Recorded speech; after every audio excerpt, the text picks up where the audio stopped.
And we see this in Isaiah as early as chapter 2. God is going to bring all the nations to Jerusalem so they could be saved. His temple, a house of prayer for all nations. He is the God of all people. Here's the problem. Israel, instead of teaching the nations about God, were corrupted by the nations. They didn't fulfill their role as a nation of priests. At one point, they were so bad in their history, God says, "You're worse than Sodom," Ezekiel 16. Not only did you walk in Sodom and Samaria's ways and do according to their abominations, within a very little time, you were more corrupt than they were in all your ways. Israel didn't set the example. They weren't a nation of priests like they were supposed to be. Totally corrupt with sin and idolatry.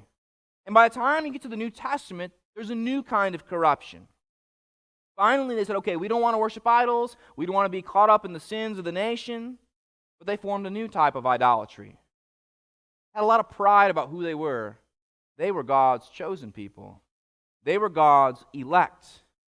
And instead of shining their light before men so that men might worship Him, they put up barriers. They pursued an internal holiness, or they pursued this fake holiness rather than the holiness that pleases God. And here's what John the Baptist said to them: "Do not presume to say to yourselves, 'Well, we have Abraham as our father.'" In other words, we're God's chosen people. We're God's elect. Nothing bad could ever happen to us. For I tell you, God is able from these stones to raise up children through Abraham. And as Jesus came on the scene, He became most angry in His ministry when the temple was supposed to be a house of prayer for all the nations. But instead it was a den of robbers. He says, Israel, you're like this fig tree that puts out its leaves that says, "Come to me and find spiritual healing." The temple says, "Come to me, here you can come, the God of all the universe will save you." But when they show up, they can't find any fruit. Your religion advertises life and joy and peace, but it's bankrupt. There's no substance, there's no joy, there's no value there. In church, by the way, we can get the exact same way as the Pharisees. You know why Christians always eat their own and they antagonize their own? We start nitpicking each other. Here's when this happens.